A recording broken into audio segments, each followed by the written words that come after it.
On tonight's show, we're going to get in depth into our breakdown of Conference USA, but I'm going to talk to you about an island of misfit coaches that are trying to shake up the Conference USA world. And also, we're going to talk about the latest news and headlines around the nation and of college football because it's always something that's going down, it's always something that's happening. If you're looking for your latest plug and everything that you need to know around the college football world, look no further, my friend. Shake my hand. It's nice to meet you. It's your boy Moon, and this is World of CFB. Let's get it.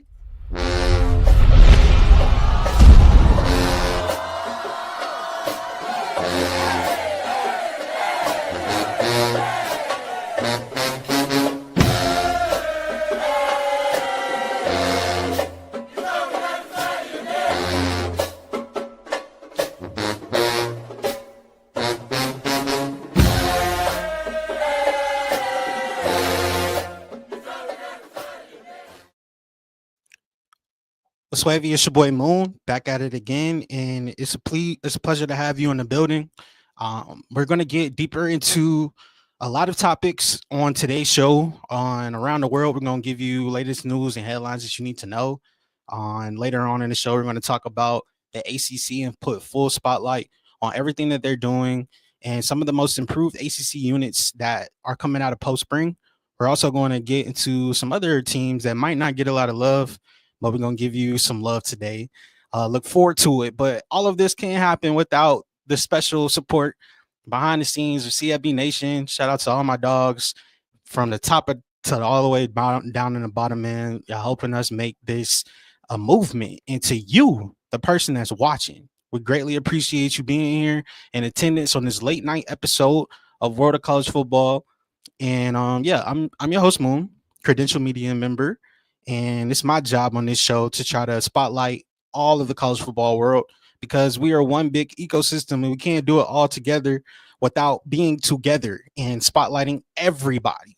So if you lace them up, put them cleats and pads on, chances are your boy Moon gonna talk about you. So let's kick off this jam-packed show with a special segment that I would like to call Around the World. And we already got some people in here. Jesus loves you. Have a blessed day. Thank you, man. Jesus loves you too, man. Appreciate you. Around the world, pack your bags. We're hitting the transfer portal, the planes, and we're going from Power Four to the low lights, and everybody gonna get some love on this special edition of World of CFB.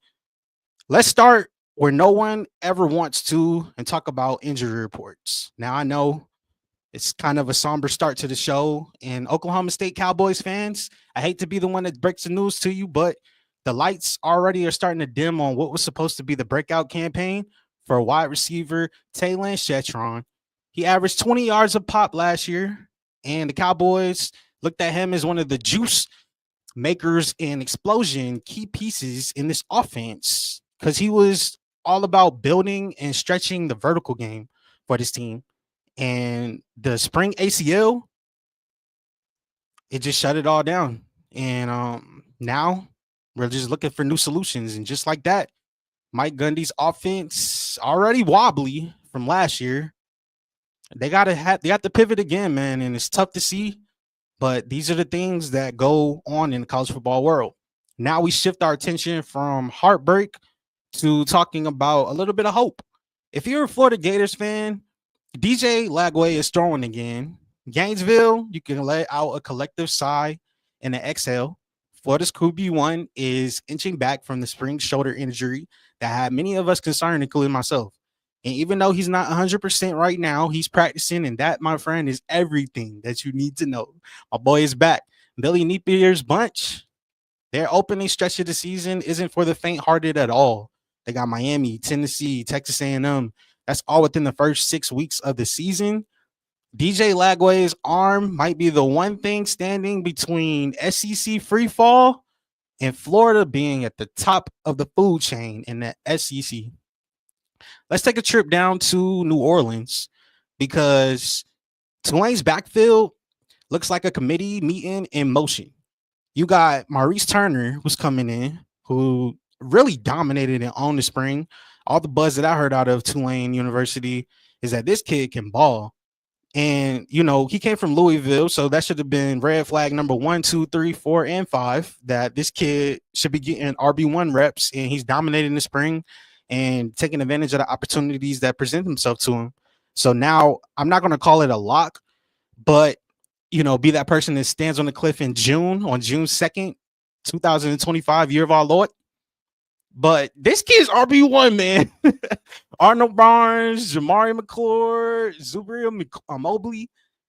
It's a four-headed monster that they have in Tulane. And if anything, the Green Wave, roll, wave.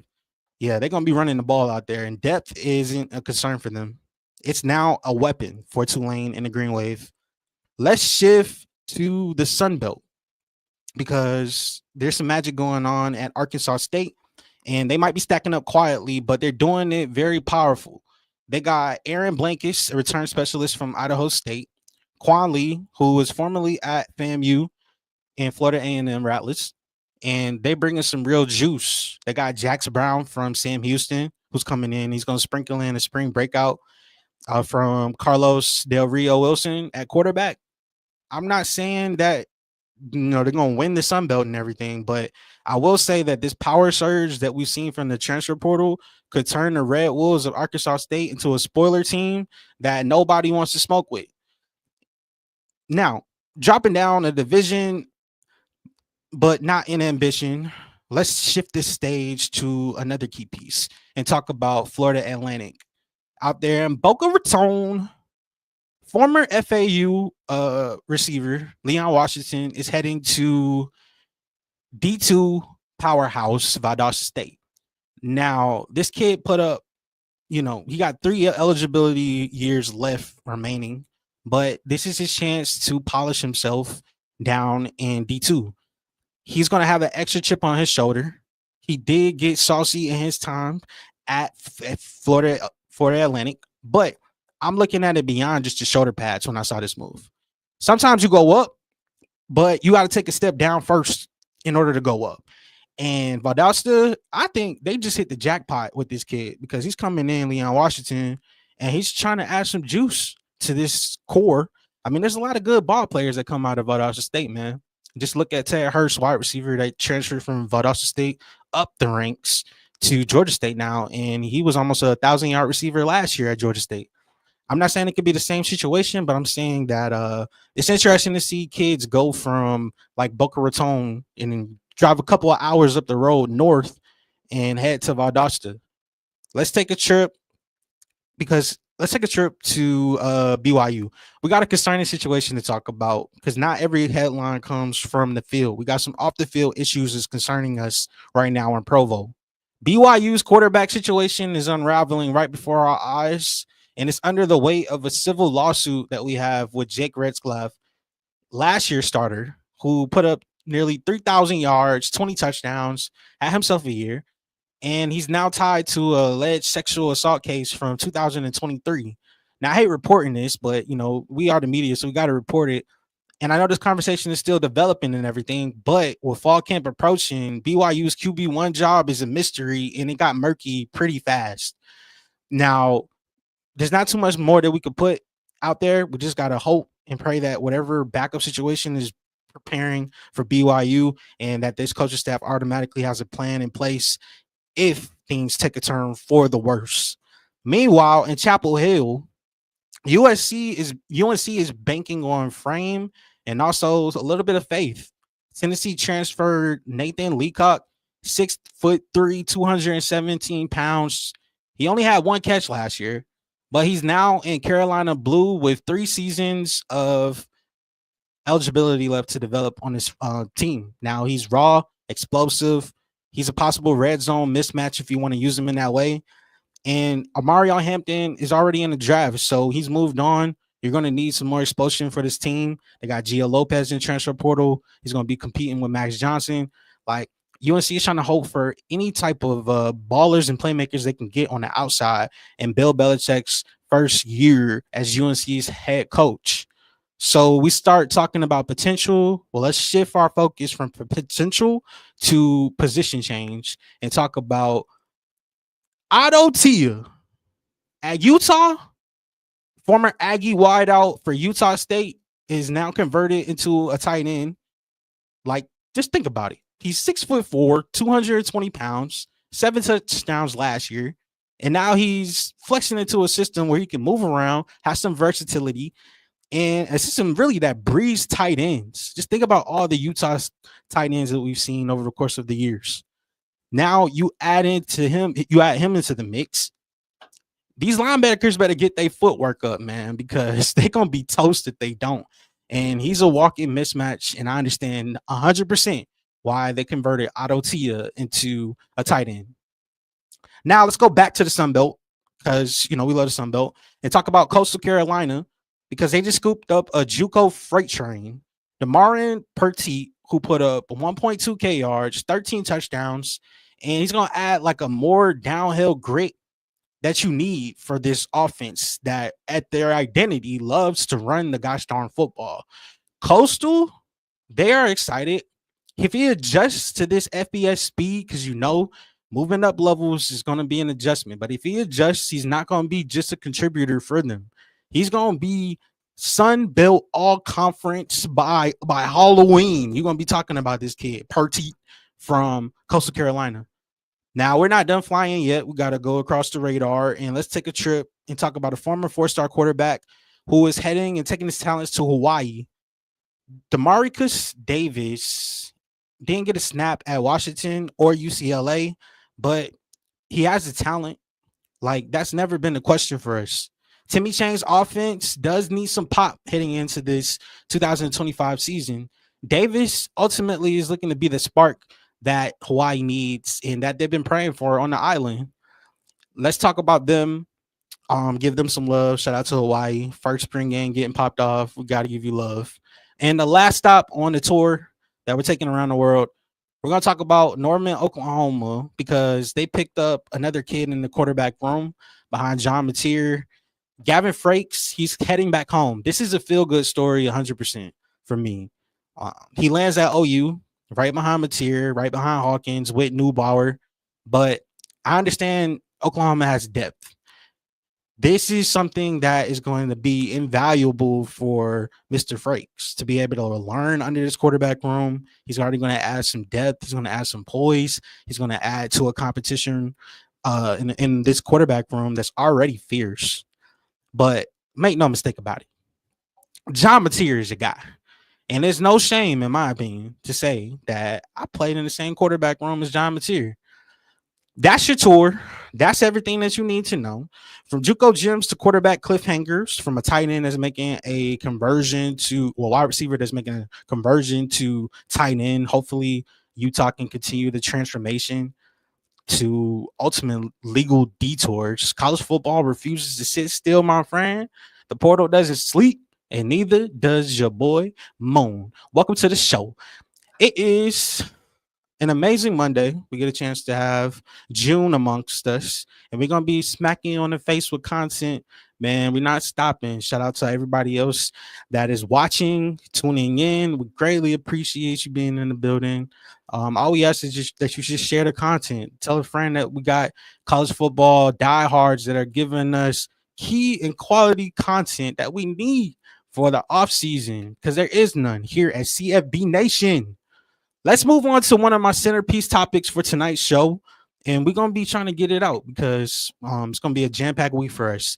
Let's talk about the island of misfit coaches because, my friend, Conference USA is going crazy right now.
I mean, Phil Longo is the perfect example that we can start with. He doesn't look like your typical first time head coach because of all the stops that he has, but it's because he's not a first time head coach because of all the stops that he's had. I look at him as a seasoned vet. He's been around the world in IEI, and he's still waiting to have that breakout moment in his coaching career. And this one is it. He's been in the SEC. He's been in the Big Ten, Chapel Hill. He's worked with Drake May. He's worked with quarterbacks galore. Some people will call him a quarterback guru. He's coached future NFL stars, directed one of the most aggressive offenses in the country at Ole Miss and North Carolina. And he had a brief and underwhelming stint as Wisconsin's offensive coordinator, trying to revive some spread into people that just like to run the gosh darn football. But now he finds himself in Huntsville, Texas. And Sam Houston is looking for a juggernaut that can be a rebirth in this program. This isn't a career reset that I see for Phil Longo if we just keeping it spicy. It's a full system shock because he's going to inherit a team that went 10-3, but they lost every single defensive starter and benefited from turnover luck that Vegas wouldn't dare replicate. Can't touch it. But his new quarterback is back, and they also have some new things like expectations that they have to deal with. He's gonna be dialing up the tempo as much as he possibly can, bro. But ultimately, he's leading a rebuild in one of the most unstable situations in the country, in a conference that is probably just as more unstable. But this is what we have on the island of misfit coaches. And then there's Charles Kelly, for example.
Talk about Willie Simmons because he's one of the most respected HBCU coaches over the last decade. I mean, you name it, he's done it.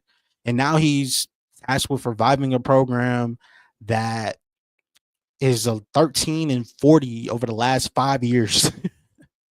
Now, this doesn't have to be about brand. He doesn't have to have fan support. But what he does have is a track record of developing quarterbacks and organizing culture very fast. Willie Simmons does that, bro. He's like glue. He just brings it all together. And before you know it, you bought in, you injecting it into your veins. The next thing you know, you're a winning program.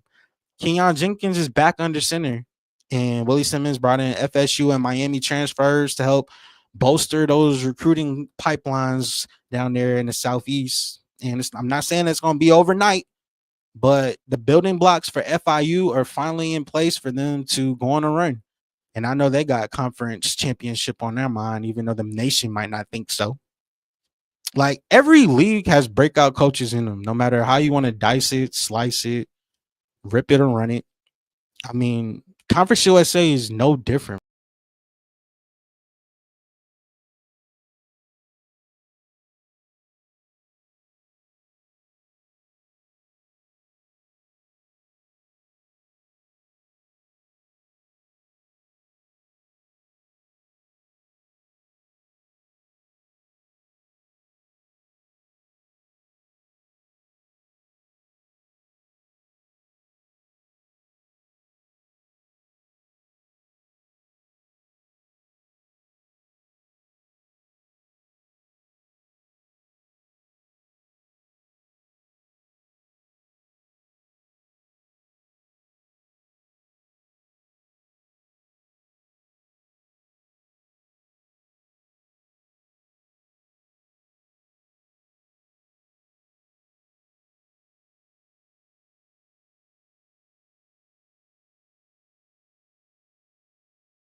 Missouri State fans, y'all gonna love being in the Conference USA. I know you're not talking about bowl games or anything like that right now, but it's gonna be a perfect fit being in the Conference USA for the time being. Same thing goes with Delaware. Blue Hens ain't running from no smoke, man. They're not. And in Power Four leagues, coaching is a branding exercise. But in the Conference USA, it's a survival act on this island. And to be honest, like I said earlier, it's not going to be getting private jets to go on recruiting visits. Nah, you're going to have to get it out the mud, bro. It's like the Hunger Games. But you have a bracket of belief. You can bring back some energy and shape your team through the transfer portal. You might start to see football as raw as form on Saturdays this upcoming year because every coach here has something to prove in the Conference USA to the sport, to their players, to you, to me, to themselves. And in this process, this Conference USA has become one of the most human and, dare I say, the realest league in college football because there's no hype, there's no guarantees, just a bunch of coaches with something to prove and not enough time to fail, my friend. Because this is the world of college football. What's wavy? It's your boy Moon. Pleasure to see you back in attendance, man. Thank you for everything that you do in supporting this show.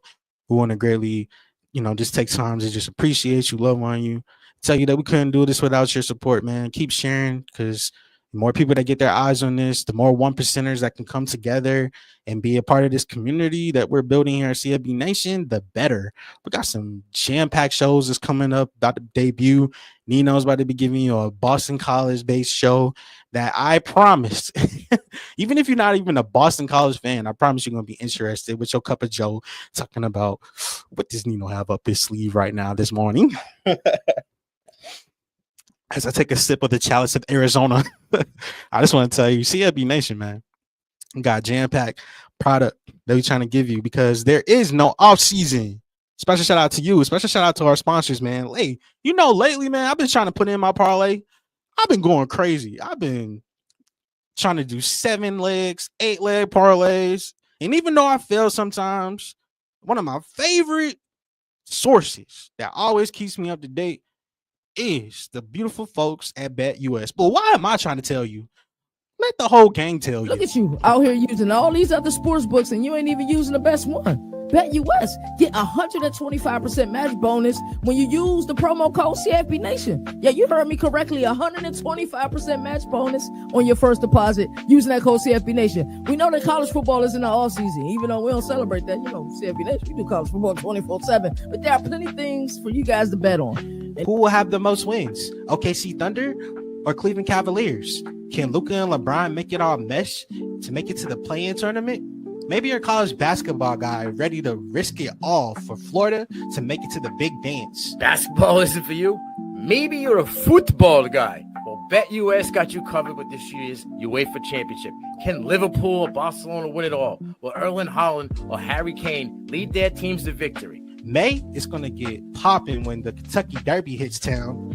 BetUS has you covered in that way too, with all major horse racing events. Point is, type in that promo code CFB Nation and go get that money. Shake my hand, man. Shake my hand. I know you're using BetUS, right? You got to be using BetUS, proud sponsor of World of College Football and CFB Nation. Sit down, have a seat, come pull up, and tell a friend to come watch college football's most underrated show, World of CFB. All right. Shout out to everybody that's been watching. Like I said earlier, a special shout out to all the people and entities that's been showing us a lot of love, the brand. The ACC just sent out credentials today. We're supposed to be hearing back from them very, very soon.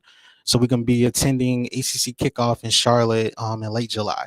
Big 12, we already got approved for Big 12, so we will be in the Dallas-Fort Worth area, Frisco, for Big 12. We look forward to seeing all those universities in person. And there's just so many things that's going on in the CLB Nation umbrella that you need to pay attention to, because it's not just me. I'm just a small piece of this puzzle. And all the other boys is going crazy right now. So make sure you tap in, man. Stay tapped in, stay locked in. We're going to keep you locked and loaded into the season hits. And then when the season hits, oh boy. Oh boy. Let's get to it, because the show don't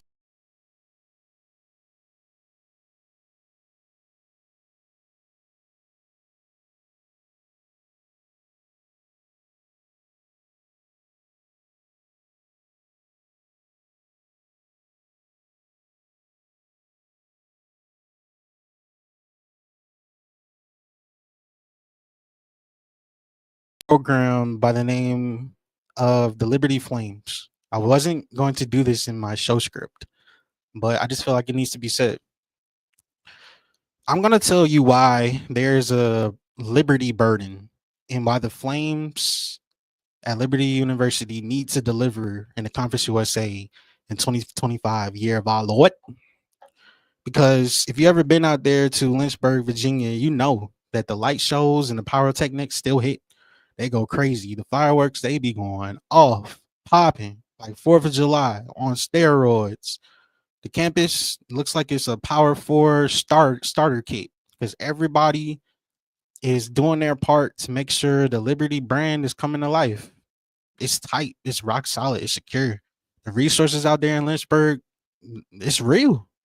And we can say that because we've been there and seen it with our own eyes. Liberty was one of the universities that gave CFB Nation a chance when nobody else would. They were the first university that we got a chance to be full season long credential for CFB Nation. The Liberty love goes deep, and that's one of our great friends of this network. But everything I'm about to say is going to be rooted not in boosting, but it's going to be rooted in cash money, ball talk. And I'm going to let you know, the scoreboard don't lie. And Liberty didn't finish the job in 2024. I'm going to hold them accountable. And now, for all the talk that we have about infrastructure and momentum and being the next Boise or App State, the Flames entered the 2025 season with something far more dangerous than just a chip on their shoulder. They have expectations now. They have a burden. Grab your backpack. They got a burden now. Let me take you into the story in my world and how I see it. This is the world of college football, and this is Liberty's burden. A year ago, the table was absolutely set for us. Liberty had just gone 13-1, played in the Fiesta Bowl, returned a quarterback and running back duo, and Caden Salter and Quentin Cooley that could have just been the thing of legends. They brought back 6 starters on defense. Jamie Chadwell's offense was humming like a car that you just bought off the lot. There's like, it's humming, man. SB Plus projection had them 41st in the country. Unheard of in this Conference USA world that we see right now. But that was supposed to be their coronation. That was supposed to be the emergence. The blueprint has finally came to life. But instead, Kennesaw State smacked them boys upside the head and stormed the field 3 times on their head tops. A team in their first year in Conference USA. They dropped a tight one on him, Sam Houston. And Sam Houston, shake my hand. That's how you handle business, Sam Houston. But this is the same program that transitioned from a 3-9 to a title contender. They went 1-3 in 1-score games and got boxed out of the Conference USA championship picture. And by December, bro, we was all looking at the situation like all this hype that was talking about, it just left us with one question. Is Liberty actually built like that? You know that song that came out last year in 2024, Year of Our Lord, with the Future, Kendrick Lamar, Metro Boomin, and it is titled Like That? I can't play the song because I'm not trying to get copyrighted and then come after the funds. But you know a song like that. Is you like that, Liberty? 2025 is going to be different. Let's just keep it a buck, because Caden Salter and Quentin Cooley, they gone. CJ Daniels, gone. LSU transfer. He opened up their deep shot game in their offense. Gone. Last year's offense dropped from 6th to 49th in points per drive. I'm just giving you ball talk. Vertical threats disappeared. The blitzes, they didn't stop. And Caden Salter was basically running for his life. You looked on the sidelines, that man didn't look like he wanted to be there. Liberty. Y'all knew that. We all knew it. The whole nation knew it. He was left scrambling to try to bail out a team that forgot how to close ball games. Can't lose against Kennesaw State. They expect to be taken seriously. No, you can't lose against Sam Houston State and then expect to be taken seriously. No, you were the laughing stock. But this time, this time's going to be different, Liberty. In 2025, Ethan Vasco is now your quarterback. A Coastal Carolina transfer that I got a chance to see last year on the CLB Nation Tour at Georgia State in the Sun Belt Conference game, where Ethan Vasco was basically chilling pop back on the sidelines after the game because he did his part. He did his part. He did everything that he needed to seal the deal, and he was pretty good as a quarterback last year. And Jamie Chadwell recruited him, and he recruited him originally coming out of high school. I understand that this kid is not no Caden Salter. I'm not going to try to convince you, and I'm not sipping on that type of Kool-Aid, Liberty fans. But he does not have to be a Caden Salter in order for him to get the job of the starter and to be able to get the job done as the lead guy of the ship that we're driving here on the mountain. This offense is going to move. And I don't think it's going to fall into the same traps that they did last year, where it's like a feast or fizzle situation with Liberty. They got 3 returning starters on the offensive line, a future anchor in Aaron Fenimore Jr. at senior center. They got Jamari Pertson from Colorado State, Elijah Canyon, Reese Smith. So I'm looking at the room and I'm saying they're going to have a little bit more of a power and speed combination now to this receiving room. And then you look at Von Blue, Julian Gray coming in. I'm looking at the freshmen, Jalen Coleman, 4-star sleeper, who's just waiting in the wings, ready to go. Defensively, Liberty might actually be ahead of schedule right now. And I know KT talks about it like, are you ahead of schedule, right on schedule, or behind? Liberty is ahead of schedule when it comes to their defense. They got sophomores like Brenton Williams on the edge. They got Ethan Crisp that's coming in, Jamal Miles in the cornerback room. They took leaps, and I'm expecting them to take leaps in the 2025 season. They added pass rushers from Florida State, Aaron Hester, and they added an App State transfer, Darrell Farrer.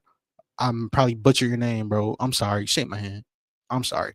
But listen, this filled the void that they left from TJ Bush Jr. that came in last year.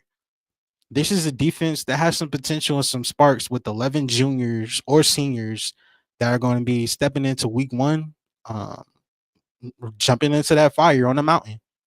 And that's pretty rare in the Conference USA. And that just might be the difference. They're not any excuses, though. And I'm not going to hope for any surprises when it comes to Liberty and the Flames football in 2025 because they entered the season ranked 69th in SB Plus rankings by ESPN's Bill Connolly. This is 13 spots ahead of any other team in the conference. They're projected for 9.2 wins and over 6 conference victories in 2025. So there's no surprises right now. It's not no how did that happen stories. The Conference USA is weak at the top right now. Jacksonville State lost nearly everything. Western Kentucky is rebuilding. Sam Houston is playing home games away from its own city right now.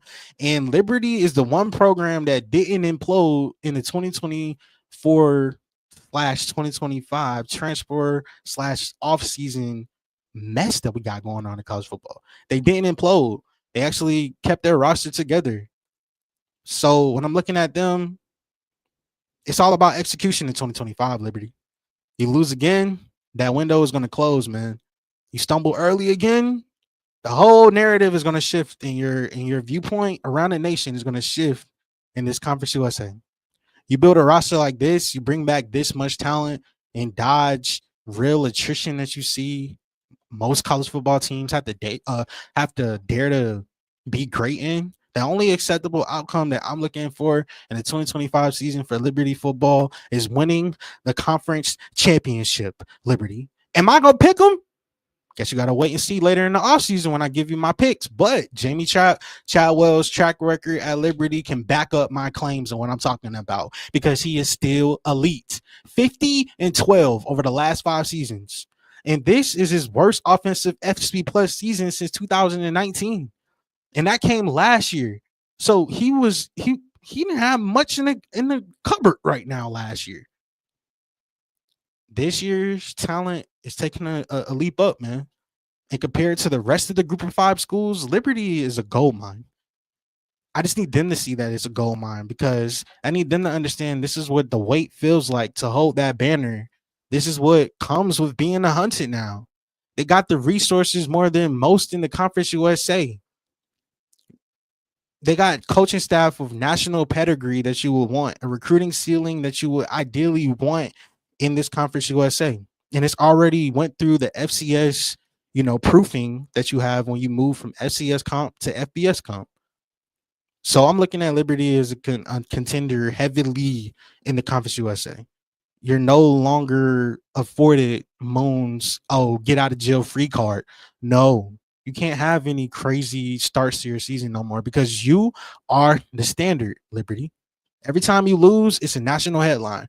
And every time you win, I'm looking at it as a requirement. It was supposed to happen.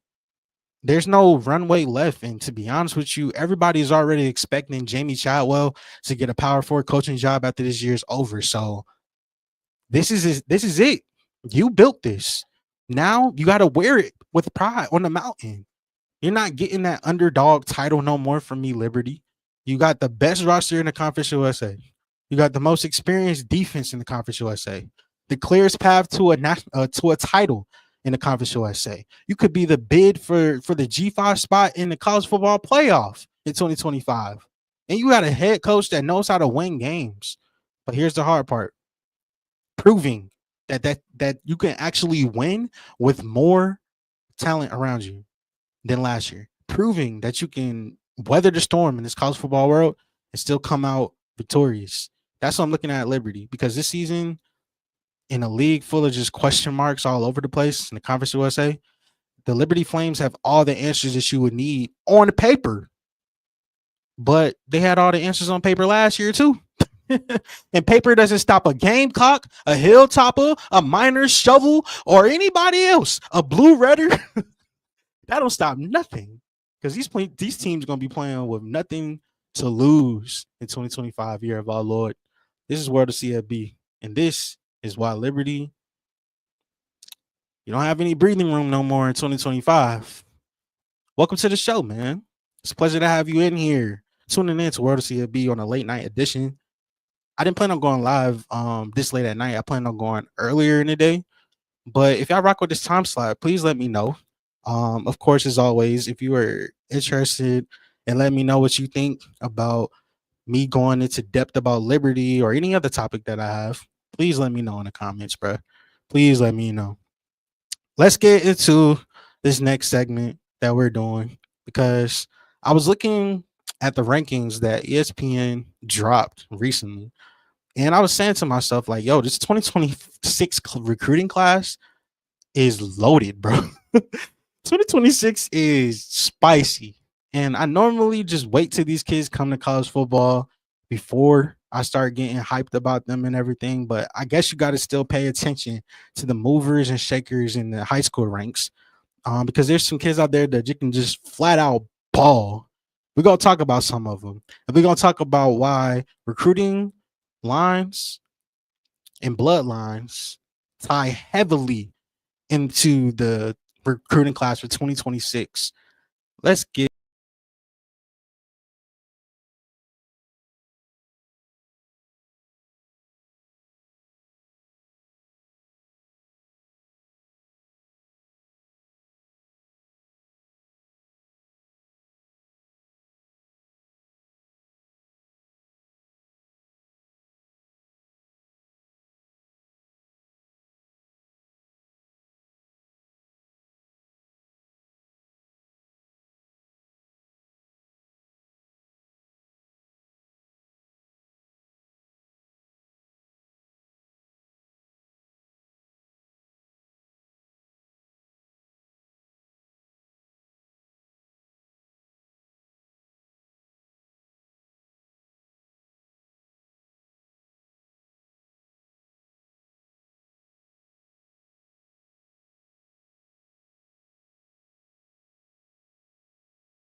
sport of margins, and everybody out there is chasing the same thing: size, speed, scheme fits. But in 2026, the smartest programs are also changing their tune and chasing something that's different. The wiring, that mental toughness, that attitude, that routine, the discipline, the preparation, and ultimately that polish that comes with these bloodline type of prospects that you get in this class. Now, I'm not saying bloodlines automatically give you a guarantee that you're going to be successful, because we're talking about kids right now, 17, 18-year-old kids who are entering in to a multi-billion dollar locker rooms overnight. That's a huge adjustment. But I'm saying it helps to have a father who's been there, a cousin that's done that, a family that understands the grind. And if recruiting is about projection that you see, these bloodline prospects that I just mentioned to you give you a sharper picture and a clearer focus. And this year, the best programs around the nation and the country, they're betting big on these prospects that's coming up. This is the world of college football. And this is the reason why bloodlines run deep in the 2026 class. What's wavy? It's your boy Moon. Shake my hand if you made it all the way up to this point in the show. We greatly appreciate you. We still got some meat and potatoes to get to in a second. We'll get to it. But I want to take a quick shout out to the team. Shout out to the CFB Nation team, man. Tip my cap to you. Tip my cap to you. Appreciate you tuning in and holding us down. Special shout out to our sponsors, BetUS. Where if you use that promo code CFB, why am I even telling them? Look at you out here using all these other sports books and you ain't even using the best one. BetUS. Get 125% match bonus when you use the promo code CFB Nation. Yeah, you heard me correctly. 125% match bonus on your first deposit using that code CFB Nation. We know that college football is in the off season, even though we don't celebrate that. You know, CFB Nation, we do college football 24/7. But there are plenty of things for you guys to bet on. Who will have the most wins? OKC Thunder or Cleveland Cavaliers? Can Luka and LeBron make it all mesh to make it to the play-in tournament? Maybe you're a college basketball guy ready to risk it all for Florida to make it to the big dance. Basketball isn't for you? Maybe you're a football guy. Well, BetUS got you covered with this year's UEFA Championship. Can Liverpool or Barcelona win it all? Will Erling Haaland or Harry Kane lead their teams to victory? May is going to get popping when the Kentucky Derby hits town. BetUS has you covered in that way too, with all major horse racing events. Point is, type in that promo code CFB Nation and go get that money. Go get that money, twin. We greatly appreciate BetUS and everything that they do for us. A special shout out to the host of this show, CFB Nation. Man, make sure you use that promo code, man. For real. It helps out. And who don't like to save money in this economy? I know I do. Let's continue the show and get into the feature segment of today's show. And we'll continue this tomorrow when we go deeper into the ACC and everything that's going on, because it's some jam-packed headlines and key players in the conversation that need some mix and like they need some highlight, they need some spotlight, some love. So we're gonna give it to them. We're gonna give it to them. Let's talk about the most improved ACC units post spring and give out some awards because I've been paying attention, man. I've been paying attention. And on the world of college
from offensive lines that are just reshaped, rebuilt secondaries that we got coming in. I mean, they are loading up in the ACC, and there's some new engines underneath the hood to get active. Here are some of my units that I'm giving awards to for most improved after post spring. Let's start at number one in this mix.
Straight up.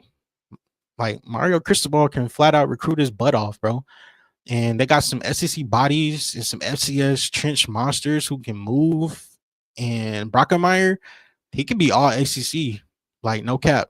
Shamars Brown, he could be a future pro. And then you add in Carson Beck's quick release, how he likes to get the ball out of his hands. This offensive line doesn't have to dominate.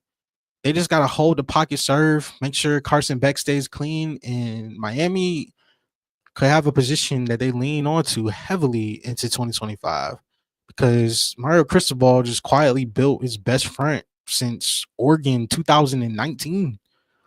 Coming up next in this world of college football that I want to talk about, Clemson.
I don't know what you do, man. Well, Moon, I just stack chips and keep on winning. And you got a perfect schematic fit in Darian Mensah, who came in. And the Blue Devils, ultimately, they want to be high tempo, fast, full throttle, and lean on their defense to just take the life out of teams. They want spacing, they want precision on offense. Their offensive line is going to return healthy. Their wide receiving room, they got some Ivy League hands in there. They got Darren. It's not no anybody that's going to just blow you away. But the collective parts as a whole, yeah, they got the runway to go to the top. And I think that they added some steadiness, just getting to this point in the off season. But then when you add in Darian Mensah, that's a full on upgrade, bro. That's an upgrade.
Gavin Gibson came in from East Carolina.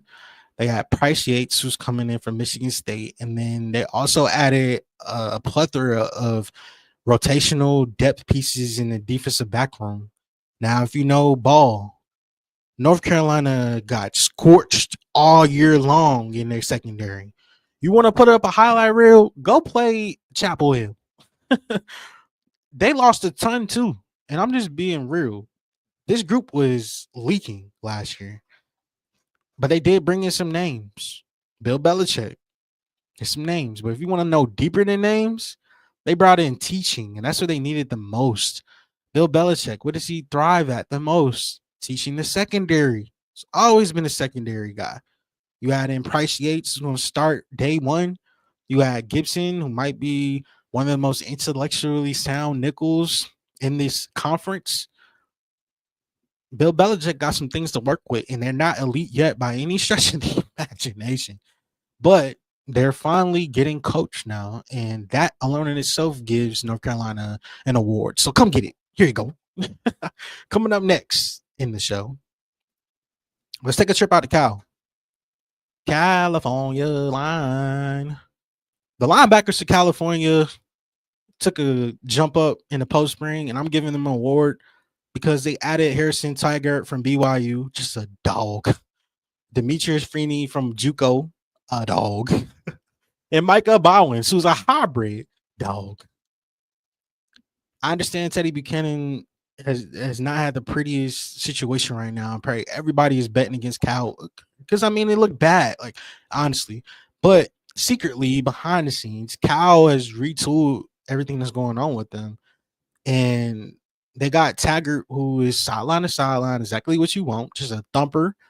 They got Freeney, who's coming in. Demetrius is going to add some length and hopefully allow them to get creative in their coverage disguises in the 2025 season, which I want them to do. This unit is going to take a leap, and I think they got Brian Harson too. So their defense is starting over. I give them an award in pro spring just from keeping their linebacker core taking an upgrade. They went from undersized to now way more versatile out there in Cal. Let's go to the next team. Who gets an award? Pitt and the Panthers. Offensive line is a bright spot that I'm looking at. Pitt after post spring because they added Kendall Staley from Charlotte, Jeff Percy, who's pictured on the screen right now from Michigan, and Keith Gorvia, who came from Richmond and the Spiders. They already returned Eli Holstein, who is a quarterback. Then they got Desmond Reed, who's going to put up numbers this year. Pitt, you can always count on a Pitt late season collapse, but if you can predict what Pitt is going to be in 2025, hey, I would just take all your advice because I have no idea. The main thing of concern for me was the trenches because in the late part of the season, I feel like the trenches collapsed. And I think that they are fixing it.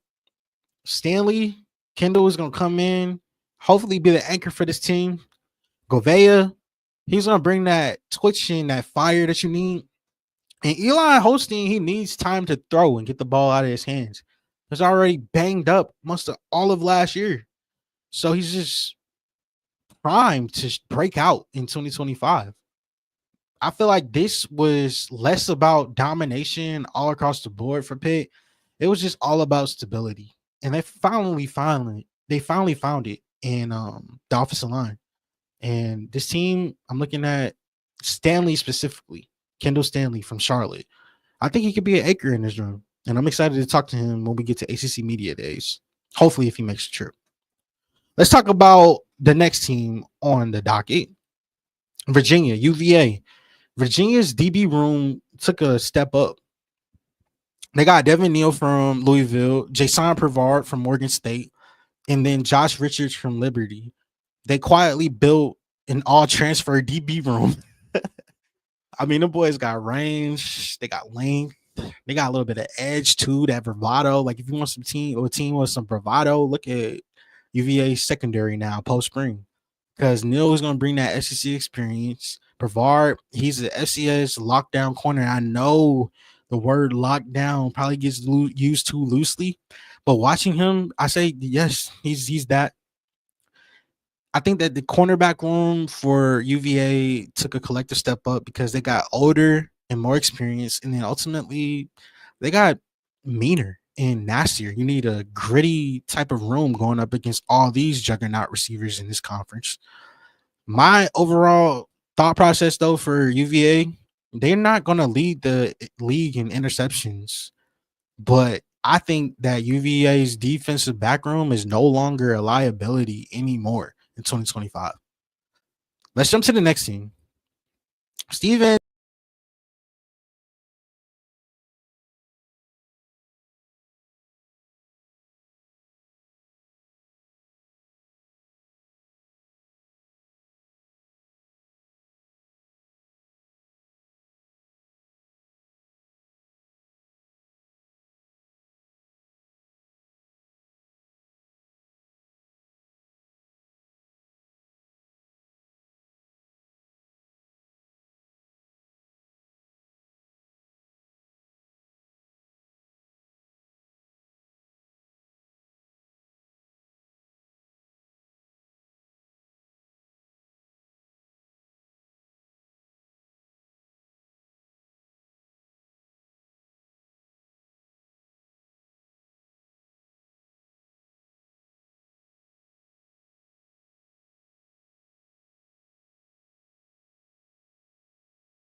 Ceiling for Syracuse's quarterback room can be.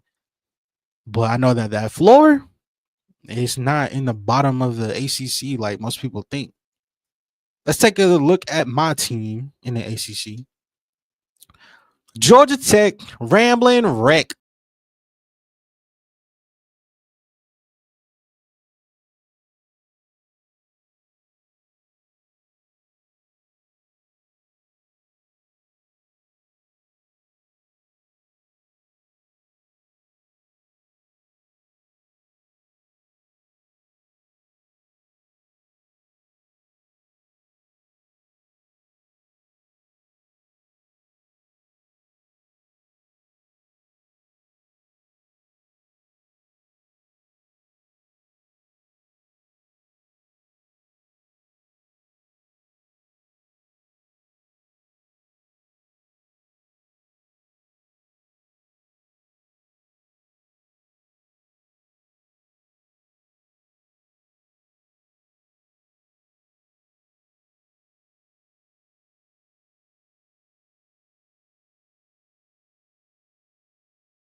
Offensive line losses and just age of college football, they just hurt. They hurt you. But what do you need? You need a you need a coach that can come in and say, I know what the need is. We got to try to address it. And Bill O'Brien did that, man. He did it with meat and the potatoes type of approach with discipline. And it's not gonna be like the names that pop up on the screen, like, whoa, they signed who? But they just probably got a future NFL guard who's coming in and Johnson. Matheson is going to give them technique that they need. And with Grayson James coming back at quarterback, and what we hope that he's going to do in BC's offense is after pushing Tommy Castellanos out of town, BC, they finally got some presence and they trying to address their pocket presence post spring. It's a little subtle movement, not enough to get headlines or whatever, but I feel like this is major impact for Boston College. Let's talk about another team. I also included Wake Forest in here because Wake Forest deserves some love.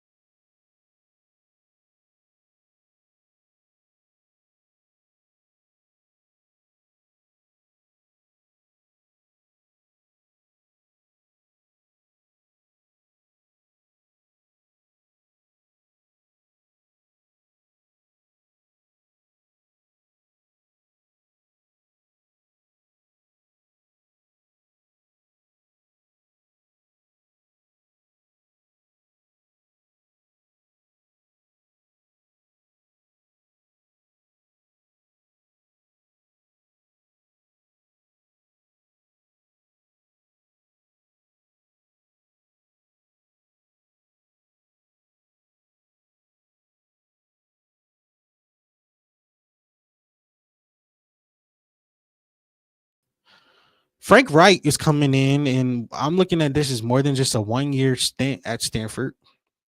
They are returning Sam Roosh, and their biggest jump up for me was the tight end room. Stanford has a lineage of tight ends, man. And Frank Wright and Stanford at their identity, they want to lean into their power. They want to lean into their grit. And I think that they are sticking to that power type of tempo and scheme. And the philosophy can run through Mr. Sam Roosh. Remember the name. Sam Roosh is going to be the heartbeat of Stanford's offense in 2025. You remember, you want a tight end that can do it all. You saw how Tyler Warren did it all last year. You know, people fell in love with Elijah Arroyo at the end of the season. He didn't really get enough time to go crazy over this course of this year because Miami is just being so loaded. But like you can just look all up and down 2024's tight end class. You see Jim, Jim, Jim. Wait a minute. Yup, Jim, Jim again. When I'm looking at this final, when we get down to the end of the season, Sam Roosh is going to be one of those guys we're talking about. Like, yo, this kid is like that. He can block, he can flex out, he can catch 50-50 balls, but they really just 80-20 at that point. I think if healthy, he can push for maybe 40 to 50 catches if healthy. But ultimately, you bringing back that pedigree that you would want to in the ACC with tight ends that are no joke. I feel like Sam Roosh could lead the team in receptions with Elijah Brown. Wouldn't be surprised at all, actually, because I just think that they're no joke and they going to looking for a kid that can do it all. Sam Roosh, look no further. Improvement, ultimately, in the ACC, you have to look deeper than the surface in order to get there. But when it comes to where we land at post spring, sometimes it's a JUCO defensive tackle. Sometimes it's realizing a quarterback needs 5 seconds in the pocket to throw the ball and not just three. Sometimes you see your weaknesses and you fix it with intent. You do it. You don't panic. You don't go into a state of oblivion.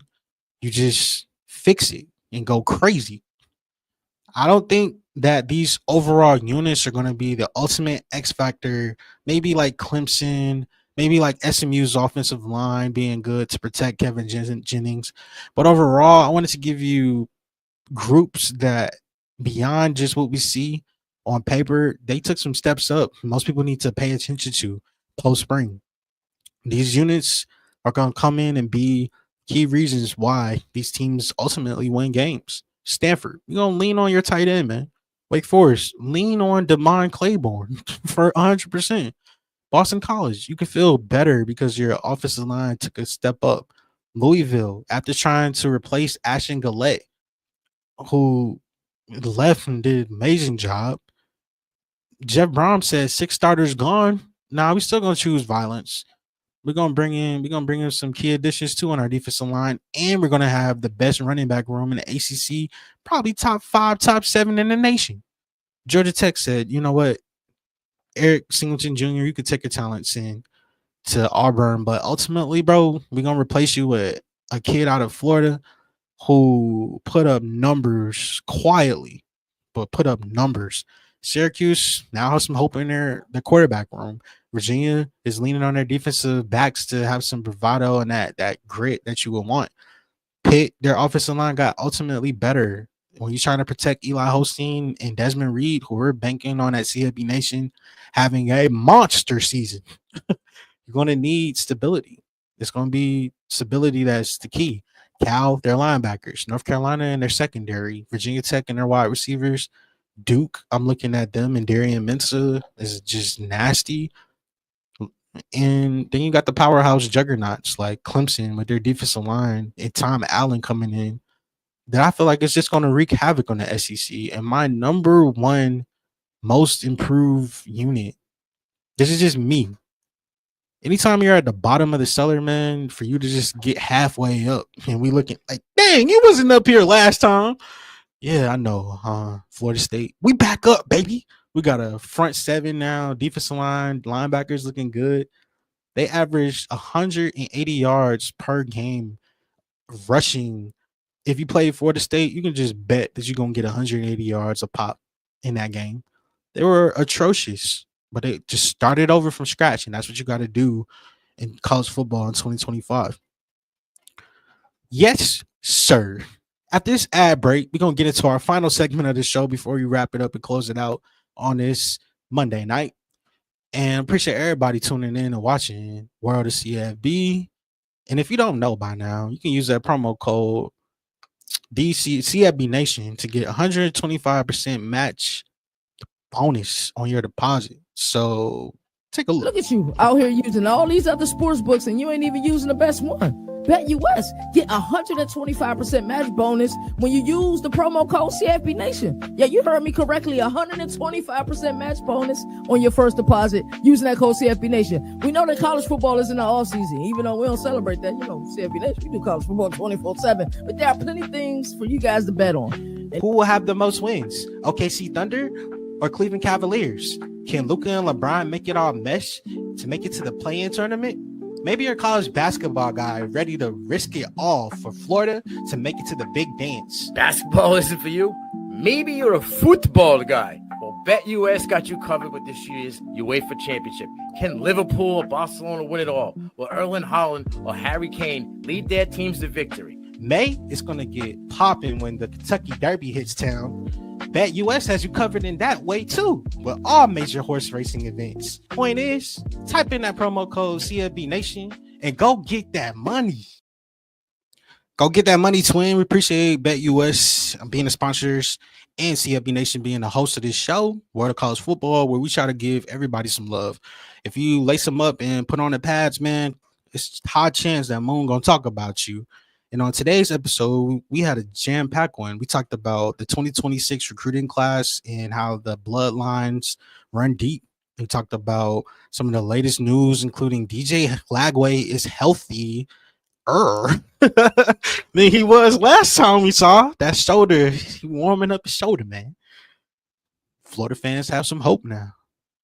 We also talked about some of the craziness in the coaching carousel in the Conference USA, and I brought you into where my reality sits and why I think the Conference USA is the island of misfit coaches, from FIU and Willie Simmons, HBCU juggernaut of a coach who went to Duke under Manny Diaz to bet on himself and then now gets a head job tasked with rebuilding a program who has only won 12 games in the last 5 years. You know, that's a tough rebuild. We talked about a lot of those other coaches too. But we're going to wrap up the show with talking about a friend of the network. And I guess we say the best for last. So come on in, and I'm your boy Moon. I'm going to tell you why in my, I guess you can call this my Moonstradamus pitch to you.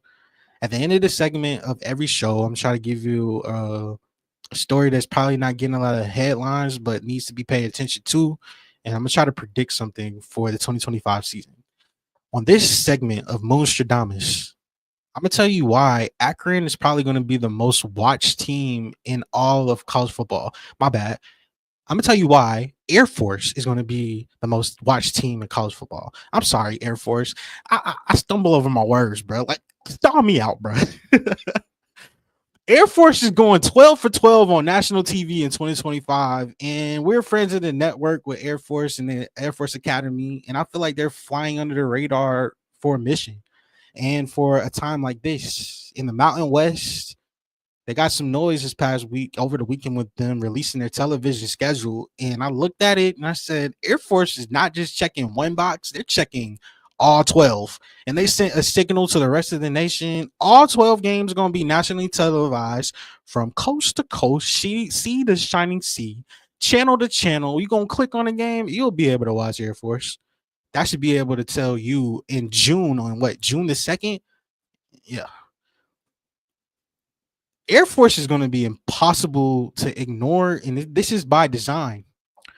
Now, why is it so designed? Why is it all about design, Mo?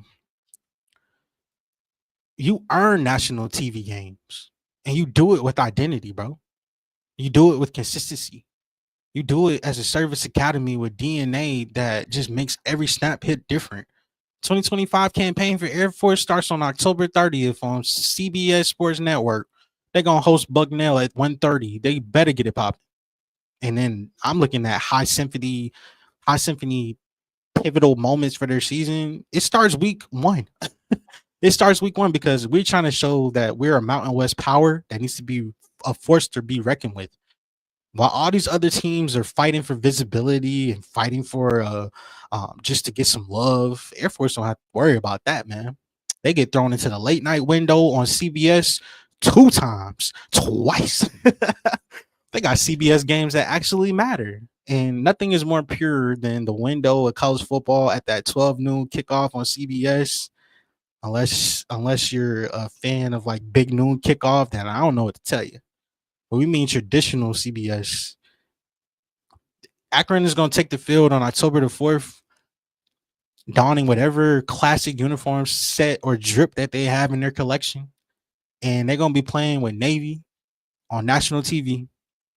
No gimmicks, no side screens, just straight up tradition. On November 1st, oh, things get popping for Air Force, man. They going to welcome Army into Falcon Stadium. 10 a.m. mountain kickoff. I get it. I get it. But that pace is going to be packed out. Why? Because it's Army coming to town. No bells, no whistles, just straight grit, discipline, service academy, football, head to head, mano y mano. But this is Air Force. I feel like Air Force is trying to push for their right to be America's team. And then you look at the rest of their schedule and the backbone of their schedule is really on CBS Sports Network. And this is not a plug for CBS. Could care less. But this is a plug for Air Force because I could care more. And I care so much that we're going to talk about it and talk about them playing on September 20th versus Boise State, the defending Mountain West champions of the world. They got to go to Colorado. They got to go to Colorado Springs. Yep, it's going to be a tough one. They got UNLV in Las Vegas. It's going to be on national TV. They got Wyoming on October the 18th. Both of them are sneaky trap games for Air Force. You got to admit, they're going to have some major complications, though, and implications in this race. They play UConn in UConn, East Coast exposure game. Take the brand out to the East Coast. You get senior day vibes versus New Mexico. And boy, the Lobos, they're going to be an interesting team to watch in 2025. But the home opener starts the tone with Bucknell, and it's not the opponent, it's the spotlight, the exposure, a fully national showcase for Air Force to show you that they have a hybrid identity that you can pay attention to.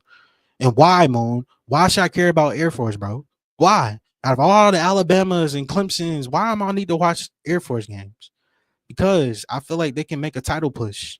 And I feel like they are giving a layup almost with the scheduling for the TV scheduling. They got a layup, the ultimate gift, basically saying, hey, Air Force, we need you to start out strong. We need you to close strong and hopefully make a title push because this season, the firepower is surging on the Mountain West.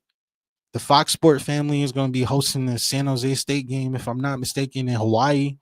So they got their fair share of networks that's kind of, I don't want to say fighting, but they want to cover Air Force 100%. But guess what? Here at CFB Nation, we're going to try to tie visibility with velocity and tell you that the Falcons are flying high in 2025 because they just booked an entire tour, an entire year in front of us, the people, the national audience, and prove why we should care. I mean, this is going to matter for recruits that they're trying to sign. It's going to matter for the donors. It's going to matter for the families, for the scouts, and for future employers. If anybody Air Force related, like the Falcons are going to be on national TV, baby. You better bet your bottom dollar they are, because all of this is about exposure. And in the Mountain West, in a world where they're trying to push everybody to the wayside, exposure is king. Exposure is everything. And Air Force, they're trying to check every box and then salute on the way out.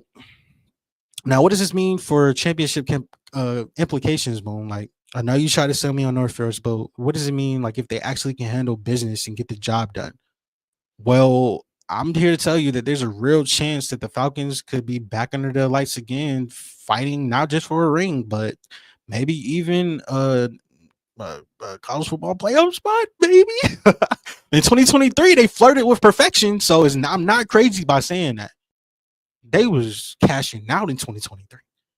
2024, they took their lumps. I get it. But 2025, this path is clear. And guess what now, Air Force? Them cameras is rolling. But the mission is still the same. We got to lock in. 12 games. National TV. every Saturday and one on Friday is scripted for all of us to see, the people, to see why Air Force matters in this college football world. They own their schedule, man. And you got two service academies and classic games you need to win. You got Boise State. You got at UNLV. I mean, this is shaping out for a year of controversy and just chaos for Air Force. But hey, you don't have to worry about finding Air Force in 2025. You'll be just sitting on your couch with your feet up, saying, "What's on tonight on the TV guide?" And boom, you're gonna remember that Moon told you that Air Force was gonna be on national TV all year long. You're gonna click on them and you're gonna see them doing it their way. I'm Moon. This is where the CFB, and this is why Air Force is gonna be. It has no choice but to be in national spotlight in 2025. Arizona Air Force fans out there and all the communications people, hey, shake my hand. Job well done, right? Yes, sir. We come to the end of another episode. We appreciate you doing what you do, which is helping elevate this show even greater. Um, we can't do this without you. We really appreciate you. I don't take it for granted. Um, to the people behind the scenes with CFB Nation, we love you. We appreciate you. We're cashing out. We continue to go. And we plan on giving y'all all off season, even though we don't call it an off season, but going all off season till the season starts and giving you a clear picture of what the college football world looks like. On World of College Football, we specialize in covering the entire nation. So really, if you lace them up, put on them pads from D2, HBCU, FBS, and the crew, FCS2, we make sure we do what it do and cover you. This is where the CFB.